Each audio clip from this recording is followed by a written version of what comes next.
Hello, what's up guys? In this video I'll show you how to use Let's Go online shopping sticker on Instagram. Now go to Instagram application and try to create a new post.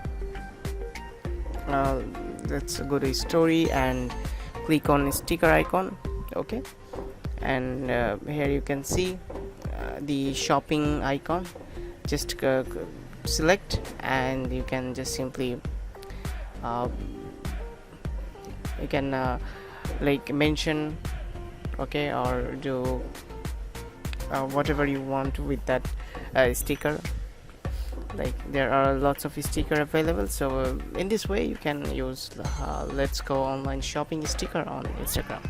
So I hope you guys understand this video. If you have any kind of question regarding this video, feel free to ask in the comment section below. I will see you in the next video. Until then, stay tuned.